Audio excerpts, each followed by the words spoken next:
Hello friends, अस्सलाम वालेकुम, सत श्री अकाल, नमस्ते। कैसे हो? आई होप कि आप अच्छे ही होंगे। जैसे कि आपको पता है कि अब इलेक्शन आने वाले हैं, लोकसभा इलेक्शन 2024 के इलेक्शन आने वाले हैं।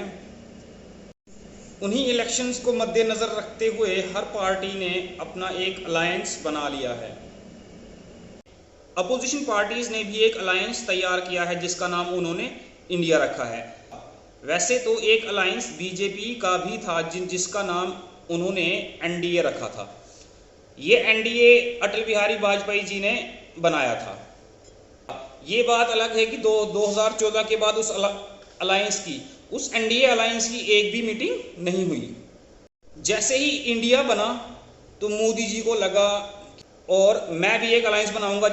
मोदी जी को इस अलायंस की जरूरत क्यों पड़ी, जबकि वो पार्लियामेंट में खड़े होके कह रहे थे कि एक अकेला सब पर भारी, एक अकेला सब पर भारी। ये इंडिया अलायंस बना, इसका नाम सामने आया तो ये बीजेपी और मोदी जी बार बार इस अलायंस को बदनाम करने की कोशिश करते रहे।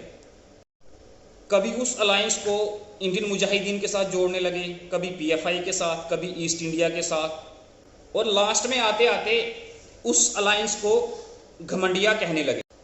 तो आज हम नज़र डालते हैं घमंडिया कौन है, ये या ये। सबसे पहला पॉइंट, 28 मई को न्यू पार्लियामेंट की ओपनिंग होती है, जो कि हमारे लिए एक गर्व की बात है, मैं इसको मानता हूँ। लेकिन आपने हमारे प्रेसिडेंट द्रौपदी मुर्मू को बुलाना मुनासिब नहीं समझा, क्योंकि अगर द्रौपदी मुर्मू आते ओपनिंग उनको करनी पड़ती थी। जो ये गोदी मीडिया पर आपका महिमा मंडन होना होता है वो नहीं होना था। सारी लाइमलाइट प्रेसिडेंट को मिल जाती, जो कि आप नहीं चाहते। आप यही चाहते हो कि सारी की सारी लाइमलाइट मुझे मिले, और इसको आप घमंडिया नहीं कहोगे तो क्या कहोगे? हमारे किसान थे जो 1 साल से ज़्यादा तक, जो कई स्टेट से आए थे, वो दिल्ली के बॉर्डर्स पर प्रोटेस्ट करते रहे। आपने एक बार भी उनके साथ बात करना मुनासिब नहीं समझा। जबकि सत्यपाल मलिक जी आपके पास गए, उन्होंने कहा कि इतने किसान मर रहे हैं, तो मोदी जी ने सत्यपाल मलिक जी से यही कहा कि वो किसान मर तो रहे हैं लेकिन मेरे लिए थोड़ी मर रहे हैं। तो इसको आप घमंडिया नहीं कहोगे तो क्या कहोगे? आपने उन 3 किसान कानूनों को यूपी में इलेक्शन से पहले ही वापस लिया, तो इससे पता चलता है कि आप जो भी काम करते हैं सिर्फ इलेक्शन के लिए ही करते हैं। कुछ दिन पहले हमारे फीमेल रेसलर्स जंतर मंतर दिल्ली में प्रोटेस्ट कर रहे थे, जो कि आपके घर के बिल्कुल ही पास है, जहां आपका रेसिडेंस है वहां से बिल्कुल पास ही है। लेकिन आपने एक बार भी उनके साथ बात करना जरूरी नहीं समझा। हम सभी को पता है प्राइम मिनिस्टर जो होता है वो फादर फिगर होता है। अगर फादर के लिए अगर बच्चों को कोई प्रॉब्लम होती है तो फादर का ये काम होता है अपने बच्चों का हाल पूछना, उनकी प्रॉब्लम्स को दूर करना।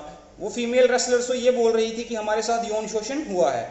उन फीमेल रेसलर्स ने इंडिया का नाम वर्ल्ड स्टेज पे रोशन किया है। उन्होंने गोल्ड मेडल्स जीते हैं, कईयों ने एशियन गेम्स में जीते हैं, उन्होंने मेडल्स ओलंपिक्स में भी लाए हैं।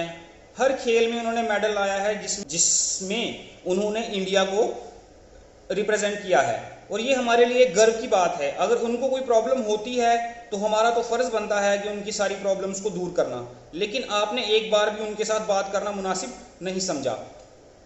तो इसको आप घमंडिया नहीं कहोगे तो क्या कहोगे? मोदी जी को प्राइम मिनिस्टर बने हुए 9 साल से ज्यादा वक्त हो गया है, 9 साल से ज्यादा वक्त हो गया है, लेकिन मोदी जी ने एक भी प्रेस कॉन्फ्रेंस नहीं करी। सिर्फ वो मन की बात करते हैं लेकिन वो लोगों की बात सुनते नहीं हैं। अगर वो प्रेस कॉन्फ्रेंस करते तो लोगों की बात उन तक पहुंचती, लोग उनसे सवाल पूछते, जो आपने वादे किए हैं वो आपने कंप्लीट या वो आपने पूरे किए हैं या नहीं। लेकिन वो प्रेस कॉन्फ्रेंस करते ही नहीं है। इसीलिए नहीं करते हैं कि वो प्राइम मिनिस्टर है। आप तो जो बाइडेन को देखो, वो तो दुनिया के सबसे ताकतवर देश का प्रेसिडेंट है, लेकिन वो भी प्रेस कॉन्फ्रेंस करता है, लेकिन हमारे प्राइम मिनिस्टर नहीं करते हैं। क्यों? क्योंकि उनको भी सत्ता का घमंड हो गया है।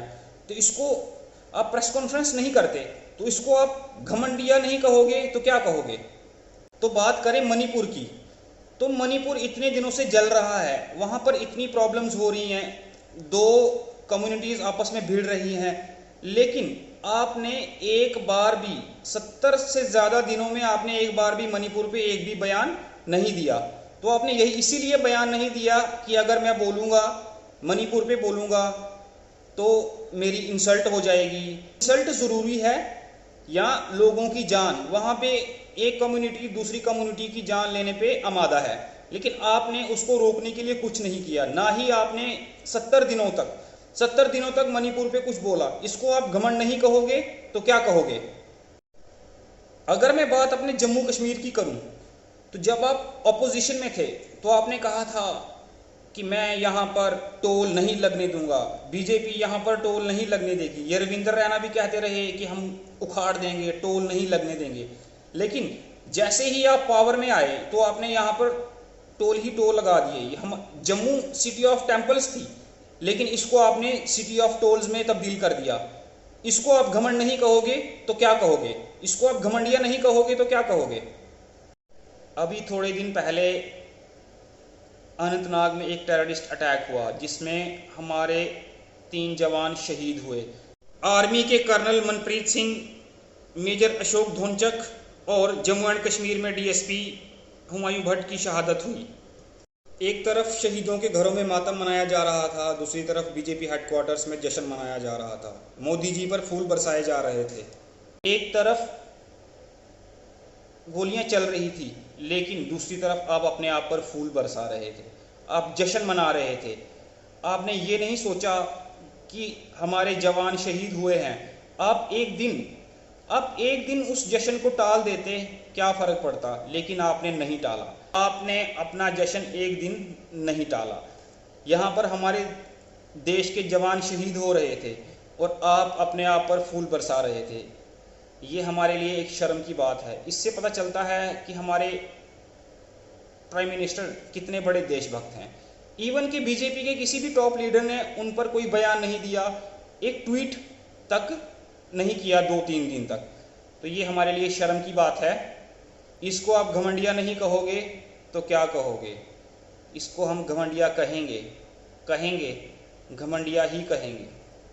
जय हिंद, जय भारत।